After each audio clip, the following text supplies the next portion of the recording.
Welcome back to the class of one word substitution from MB publication. और इस video में हम लोग देखेंगे लेटर जे का पार्ट 1। इसका मतलब हम लोग लेटर ए से लेकर जो भी HI तक का पूरा MB पब्लिकेशन का वन वर्ड सब्स्टिट्यूशन को खत्म कर चुके हैं, बहुत ही बेहतरीन ट्रिक के साथ। आप लोगों का कमेंट जो होता है कि ये बहुत ही बेहतरीन ट्रिक है, ऐसा यूट्यूब पर कहीं नहीं लिखा गया है, क्योंकि मैं इस पर मेहनत करता हूँ और एक एक ट्रिक को बनाता हूँ खुद से, है ना, रिसर्च करके। तो इस वीडियो को भी इस तरह से प्यार दीजिए आप लोग, और इसको पूरी तरह एंड तक देखिए, समझिए कि किस तरह से शब्दों को याद किया जा सकता है आसानी से, है ना। बहुत लोगों को प्रॉब्लम होता है शब्दों को याद करने के लिए, खास करके उन्हीं लोगों के लिए ये शब्द है, ये ट्रिक है ना। तो आइए देखते हैं। इस वीडियो में हम लोग देखेंगे 11 वन वर्ड सब्स्टिट्यूशन जो लेटर जे का है। और पार्ट 1 आई थिंक ये लास्ट पार्ट है, क्योंकि जे में ज़्यादा वर्ड था नहीं एमबी पब्लिकेशन में, तो उसको हम लोग एक ही वीडियो में कवर कर रहे हैं। तो बिना देरी करते हुए आगे बढ़ते हैं हम लोग। ओके, आज का जो पहला शब्द है हमारा वो है जार्गन। जार्गन का मतलब होता है किसी खास क्षेत्र में इस्तेमाल होने वाले टेक्निकल शब्द। जार्गन मतलब क्या होता है? किसी खास क्षेत्र में इस्तेमाल होने वाले टेक्निकल शब्द। बस अभी वीडियो के अंत तक रुके रहिए, हम लोग पहले देख लेते हैं कौन कौन सा शब्द है, उसके बाद सारे वर्ड्स का ट्रिक को समझेंगे, है ना। बहुत अच्छे, चलिए आगे देखते हैं। दूसरा शब्द है जेटिसन। जेटिसन का मतलब होता है खतरे की स्थिति में अवांछित चीजों को बाहर फेंक देना, जेटिसन। नेक्स्ट वर्ड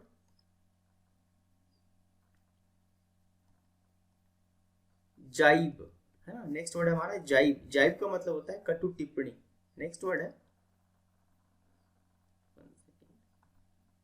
है जिंगोइज्म। जिंगोइज्म क्या होता है? जिंगोइज्म होता है उग्र देशभक्ति या राष्ट्रवाद। उग्र देशभक्ति या राष्ट्रवाद। नेक्स्ट वर्ड है जोवियल। जोवियल का मतलब होता है खुशनुमा। आइए नेक्स्ट वर्ड देखते हैं।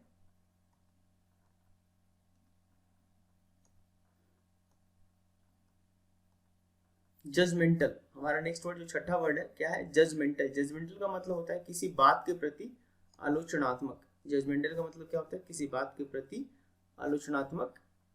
नेक्स्ट वर्ड देखते हैं, वो है जगलर। जगलर का मतलब होता है किसी चीज को हवा में उछालकर करतब दिखाने वाला। जगलर किसको बोलते हैं? जो चीजों को हवा में उछालकर करतब दिखाता है। खास करके सर्कस वर्कस में हम लोग देखते हैं, तो वहाँ पे क्या करता है? चीजों को हवा में उछालकर जो करतब दिखाने वाले होते हैं ना, उन्हें जगलर कहा जाता है। नेक्स्ट देखते हैं,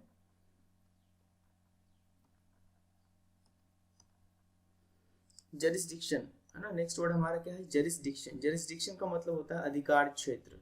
जरिस्डिक्शन का मतलब होता है अधिकार का क्षेत्र। आइए नेक्स्ट वर्ड देखते हैं। नेक्स्ट वर्ड है जूरी। जूरी का मतलब होता है न्यायाधीशों का समूह जो दलील सुनकर निर्णय सुनाता है। ये नौवां शब्द है, न्यायाधीशों का समूह जो दलील को सुनकर, सभी तरह का दलील सुनता, सभी की बातों को सुनता और फाइनली जो डिसीजन देता है उन्हें जूरी कहते हैं। जो लोगों का समूह होता है ना, एक न्यायाधीशों का समूह। नेक्स्ट है जुवेनाइल। जुवेनाइल का मतलब होता है कम उम्र के लोगों से संबंधित और या फिर बचकाना जो काम होता है बच्चों जैसा, उसे जुवेनाइल कहते हैं। नेक्स्ट और लास्ट वन,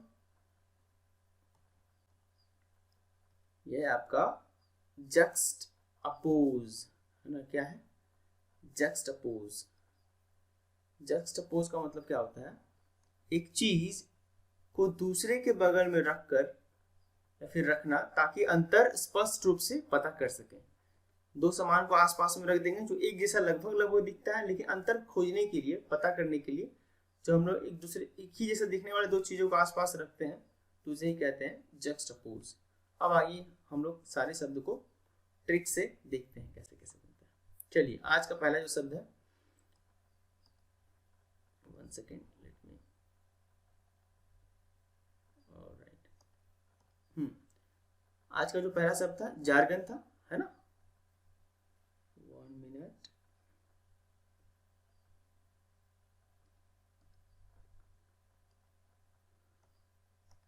आज का जो पहला शब्द था जार्गन था। जार्गन मतलब क्या होता है? किसी खास क्षेत्र में इस्तेमाल होने वाले टेक्निकल शब्द।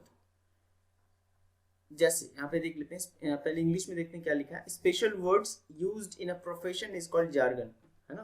Special words used in a profession is called jargon. और यहाँ पे देखिए कोई जार्गन का एग्जांपल है जार्गन का, ड्यू डिलीजेंस, एवॉल और हार्ड कॉपी, कैश मेमोरी, है ना, कैश, ये सब क्या होता है जार्गन का उदाहरण। देखिए ड्यू डिलीजेंस हर लोग इस्तेमाल नहीं करता है इन सारे फ्रेज का, कुछ खास खास फील्ड में, जैसे क्या लिखा है, एक तरह का बिजनेस शब्द है ये।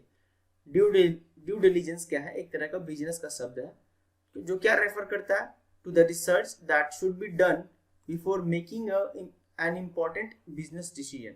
किसी बिजनेस डिसीजन को लेने से पहले आपको ड्यू डिलीजेंस करना पड़ता है ना। उस रिसर्च को ही ड्यू डिलीजेंस कहा जाता है कि पूरा मेहनत कीजिए, पहले उस रिसर्च को कीजिए, कोई भी एक्शन लेने से पहले उसके बारे में नॉलेज लीजिए, इसी को बोलते हैं ड्यू डिलीजेंस, है ना, सीधा जाके एक्शन नहीं लेना है।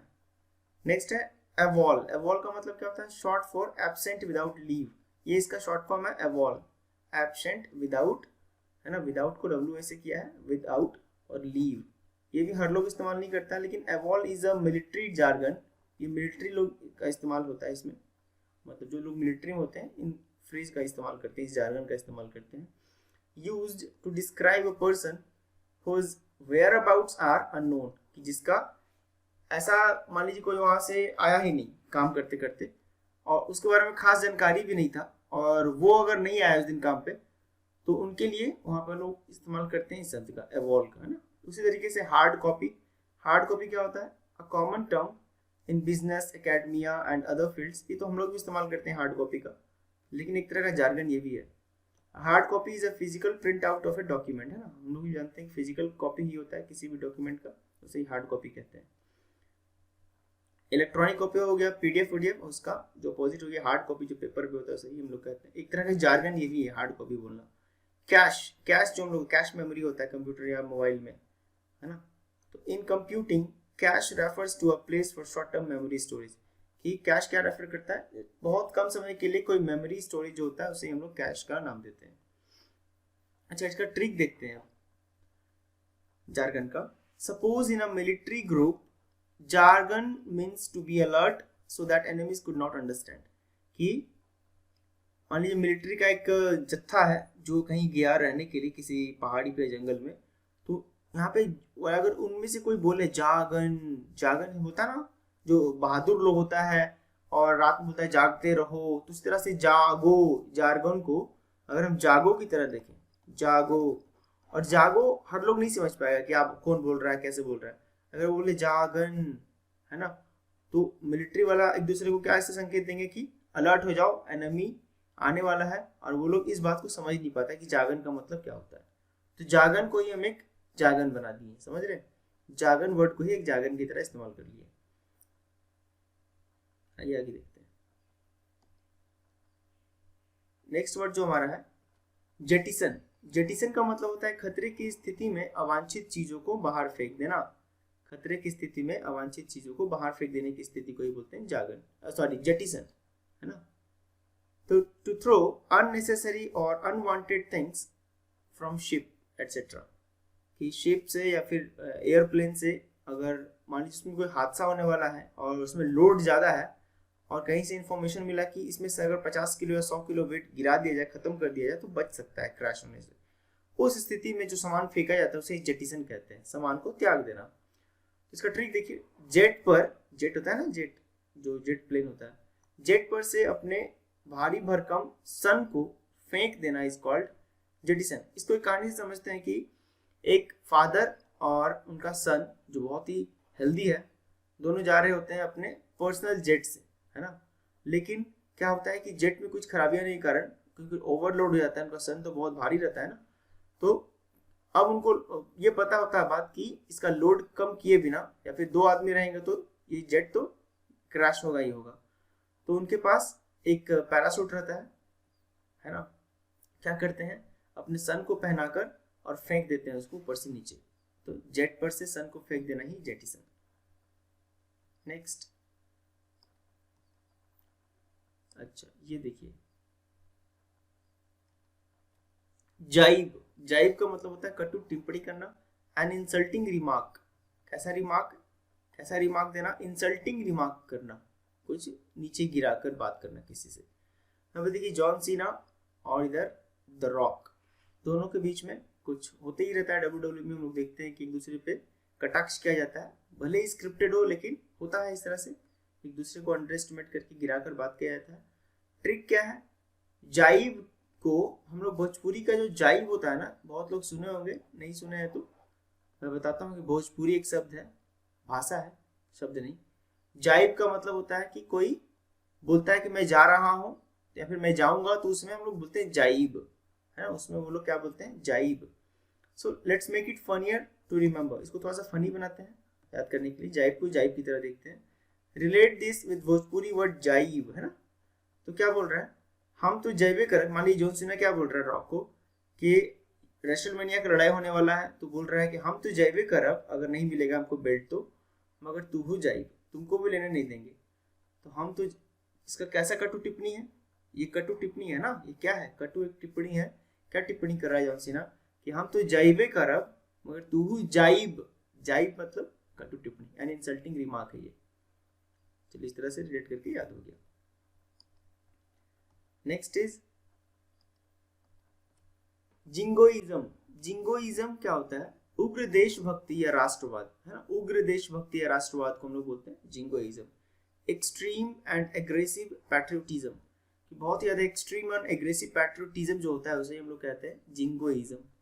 ट्रिक देखिए इसका, यहाँ पे देखिए क्या कर रहा है, अपना ही देश का रॉकेट बना के ये आदमी उड़ गया, यूएस का, है ना, चाहे जो भी देश का, तो अपना ही देश का ये रॉकेट बनाकर उस पर झंडा, पूरा झंडा का निशान बना दिया, उसको लेके उड़ गया, इतना ये उत्साहित था, राष्ट्रवादी था। इसका ट्रिक देखते हैं, either relate this word with jingle और जीन ऑफ अलादीन। कि देखिए जो जीन था ना, अलादीन का चिराग में जो जीन था, वो जीन क्या करता था, इतना राष्ट्रवाद था या फिर अपने मालिक का वफादार था कि एक एक बात को जी हुजूर करके, जी आका करके उनकी हर बात को मानता था। देशभक्ति, देशभक्ति नहीं कह सकते लेकिन इतना तो पैट्रियोटिज्म था उसके अंदर, एक इंसान के प्रति जिसके पास वो चिराग हुआ करता था। तो इस तरह के जो कट्टरवाद होता है ना, कि करना है तो एक ही चीज को हमेशा मानना है और किसी और चीज को नहीं मानना है, इसे कोई हम लोग कहते हैं कट्टरवाद या फिर राष्ट्रवाद, है ना, इस तरह का मेंटालिटी को। तो इसको जिंगल से भी याद रख सकते हैं। जिंगल मतलब देखते हैं, जिंगल जैसे हर देश का अपना अपना राष्ट्रीय गीत का जिंगल होता है, जन गण मन या फिर अमर सोनार बांग्ला, तो हर देश का होता है, और यूके का भी है, फ्रांस का भी है, हर देश का, तो उसको जिंगल की तरह रिप्रेजेंट करते हैं।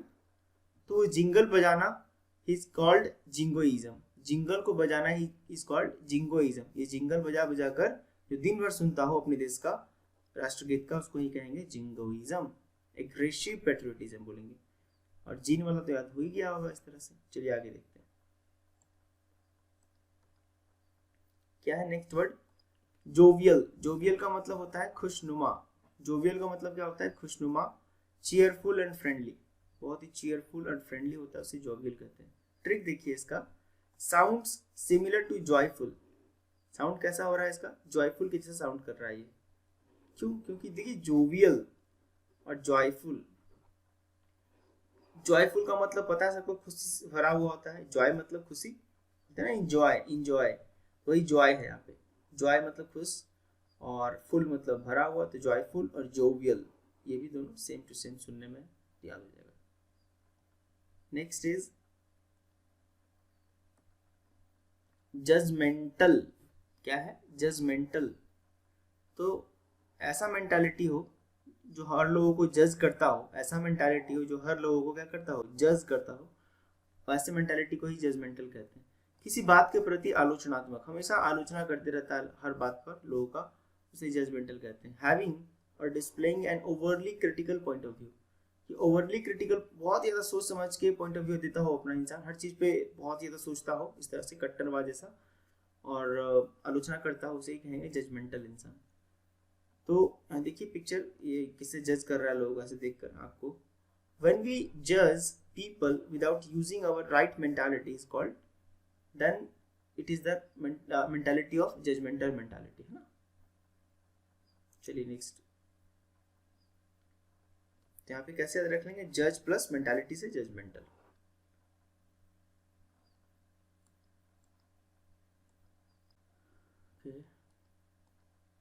जगलर, जगलर का मतलब क्या होता है, चीजों को हवा में उछालकर करतब दिखाने वाला को हम लोग बोलते हैं juggler. a person who tosses a number of objects in air and balances them. एक इंसान जो एक साथ बहुत सारे सामानों को हवा में उछाल कर उसको बैलेंस करता है। जैसे जोकर को देखिए यहाँ पे कितना सारा, यहाँ पे बॉल को 5 बॉल है इसके पास और सबको उछाल कर वो बैलेंस कर रहा है, तो इसे कहेंगे जगलर। इस इंसान को क्या कहेंगे? जगलर। बहुत अच्छा ट्रिक है इसका कि बहुत सारे जग को, यहाँ पे तो बॉल उछाल रहा है ना, मान लीजिए इसके जगह पे हम जग ले लेते है ना, क्या ले लेते? जग। तो अब बहुत सारा जग, अब जग को उछाल रहा होता है, इसको हम जग बना लें और हर बॉल को अगर हम जग बना लें और उसको उछाल रहा हो तो उसको कहेंगे जगलर, है ना। तो जग को हम उछाल कर लड़ाना इज कॉल्ड जगलरी। जग और लड़ाना से बनेगा जगलरी। चलिए नेक्स्ट, जरिस्डिक्शन। जरिस्डिक्शन क्या होता है? अधिकार क्षेत्र। जरिस्डिक्शन क्या होता है? अधिकार क्षेत्र। वन सेकेंड, आई थिंक हम लोग एक वर्ड को स्किप कर गए हैं। नो, ठीक है, ओके। जरिस्डिक्शन का मतलब होता है अधिकार क्षेत्र, a fixed territory in which authority can be exercised. एक ऐसा टेरिटरी, एक ऐसा एरिया जिसमें किसी अथॉरिटी या फिर किसी तरह का पावर को अप्लाई किया जा सकता हो, एक्सरसाइज करवाया जा सकता हो, उसे ही कहेंगे जरिस्डिक्शन। ये मेरा जरिस्डिक्शन है, ये तेरा जरिस्डिक्शन है, इतना पावर मेरे पास है ना, मैं ये काम कर सकता हूँ इतनी पावर में, उस बात को बोलते हैं जरिस्डिक्शन। तो जूरी लोगों का जो लिमिटेड पावर होता है, जूरी क्या होता है हम लोग अभी आगे जानेंगे जूरी के बारे में। आइए पहले जूरी को ही समझ, जूरी क्या होता है, पहले जूरी को समझते हैं, उसके बाद इस वर्ड को आसानी से हम लोग समझ जाएंगे। देखिए जूरी क्या होता है। जूरी किसे कहते हैं? न्यायाधीशों का समूह जो दलील सुनाकर या फिर दलील सुनकर निर्णय सुनाता हो, लोगों का बातों को सुनता है, पक्ष विपक्ष दोनों का, उसके बाद वो एक कंक्लूजन पे पहुंचता है, उस कंक्लूजन को कोर्ट में फाइनल डिसीजन माना जाता है, उसे ही कहते हैं जूरी। तो jury is a kind of a body of a person, लिखा भी है, a body of persons appointed to hear evidence and give the verdict in trials. ये वर्डिक्ट देता है, निर्णय सुनाता है, कब? सारे एविडेंस को सुनने के बाद, उसे ही जूरी कहते हैं। अभी देखिए 3 लोग बैठा है, उसे ही जूरी कहेंगे, एक साथ बैठा है 3 जज। ट्रिक क्या है? जब कुछ लोग जुड़कर दिए गए एविडेंस के आधार पर निर्णय सुनाते हैं, उन्हें ही जूरी कहते हैं। कुछ लोग साथ में जुड़ जाएंगे और फिर निर्णय सुनाएंगे, डिसीजन लेंगे, उसे ही क्या कहेंगे? जूरी, जूरी कहते हैं। तो जुड़कर से जुड़ गया जब 3 लोग तो बन गया जूरी, याद हो गया जूरी। अब आते हैं बैक वाले फिर से वर्ड पर, जरिस्डिक्शन पे। कि अब देखिए जरिस्डिक्शन था, a fixed territory in which power can be authorised और पावर कैन बी एक्सरसाइज्ड। तो जूरी लोगों का क्या होता है? जो लिमिटेड पावर होता है किसी भी केस में और जिस एरिया तक यूज होता है उसे ही कहते हैं जरिस्डिक्शन कहते हैं, है ना। जूरी लोगों का जो लिमिटेड पावर होता है, जिस हद तक वो जा सकते हैं, जिस पावर तक, उस पावर को ही कहते हैं जरिस्डिक्शन, है ना। चलिए बहुत ही अच्छा। Next, juvenile. जुवेनाइल क्या होता है? कम उम्र के लोगों से संबंधित या फिर बचकाना हरकत, उसे ही जुवेनाइल कहते हैं। रिलेटिंग टू यंग पीपल और चाइल्डिश। देखिए ये बच्ची थोड़ी सी बड़ी है, इस उम्र में ये छोटा सा स्कूटर नहीं चलाना चाहिए था, लेकिन वो चला रही है, थोड़ा सा बच्चा वाला हरकत कर रही है ये, इस तरह की हरकत को ही बोलते हैं बचकाना। Although it's not wrong to ride this इतना छोटा स्कूटी, बट ऐसा ही हरकत को हम लोग जुवेनाइल कहते हैं। ट्रिक क्या है इसका? छोटे बच्चों के जुबान पे जो भी आया बोल दिया, जो भी आया या फिर जो भी आई बोल दिया, दिस इज कॉल्ड जुवेनाइल। अब देखिए जुवेनाइल और जुबान पे आई और जुवेनाइल सुनने में कितना सिमिलर है। जुबान आई या फिर जुबान पे आई, जुबान आई और जुवेनाइल, है ना, जुवेनाइल। तो इस तरह से याद करेंगे जुवेनाइल को, जो भी जुबान पे आई बोल दिया, तो वो बचकाना हरकत हो गया ना, आखिर में बच्चा ही तो ऐसे करते हैं। जक्सटपोज हमारा लास्ट वर्ड है। एक चीज को दूसरे के बगल में रखना ताकि अंतर स्पष्ट रूप से दिख सके। Placing a thing beside another contrasting effect, एक सामान को दूसरे सामान के बगल में रखना, बिसाइड में, ताकि कॉन्ट्रास्टिंग इफेक्ट को पता किया जा सके। देखिए आपने 2 पिक्चर हम रखे आपके सामने, एक ये और एक ये, इसमें क्या दिख रहा है अंतर? कि इसमें थोड़ा सा ज्यादा क्लैरिटी है दूसरे वाले पिक्चर में, इसमें घर यहाँ पे दिख ही नहीं रहा है इस जगह पे, जबकि इसमें बहुत सारा चीज दिख रहा है। तो अंतर पता करने के लिए ही इतना क्लोज इसका कैमरा से शूट किया गया है दोनों को, है ना। और अंतर पता करने के लिए तो इस तरह से जब भी दो पिक्चर को रख के हम लोग अंतर पता करते हैं, उसे कहते हैं जस्ट अपोज में रखकर, एक दूसरे के जस्ट अपोज में रखा हुआ है। क्या रखा हुआ है? जस्ट अपोज में। ट्रिक देखिए, जस्ट अपोजिट में रखना ही क्या कहलाता है? जस्ट अपोजिट में रखना ही क्या कहलाता है? जस्ट अपोज कहलाता है। जस्ट अपोज, है ना। स्पेलिंग देख लीजिए केवल। तो ये था आज का 11 शब्द। अब एक मोटिवेशनल कोट है आप लोगों के लिए, तुरंत मैं पढ़ के बताता हूँ आपको, समझाता हूँ कि कितना ही अच्छा ही कोट है आप लोगों के लिए। कि if your dreams don't scare you they are too small. कि आपका अगर सपना जो भी हो, जो भी आप अपने लिए निर्धारित किए लाइफ में, अगर वो आपको भयभीत नहीं कर रहा है, इसका मतलब आपने अभी तक कोई बड़ा डिसीजन और बड़ा सपना देखा ही नहीं है, बहुत छोटा आपने लिया है उसको। अगर वो पूरा कर भी लेते हैं तो बहुत बड़ा काम नहीं होगा आपके लाइफ में। तो इसलिए सपना बड़ा देखें और उसको पूरा करने के लिए जी जान लगा दें। इतना बड़ा सपना होना चाहिए कि आपको उससे डर लगे, है ना। So this is all for today. Thank you so much for watching this video. आप अंत तक थे, इसका मतलब ये दिखाता है कि आप सच में सीखने के लिए पैशनेट हैं। और मिलते हैं फिर अगले वीडियो में कुछ और वर्ड्स के साथ। अगले लेटर होंगे जे के बाद के का। और ये था। Thank you so much once again.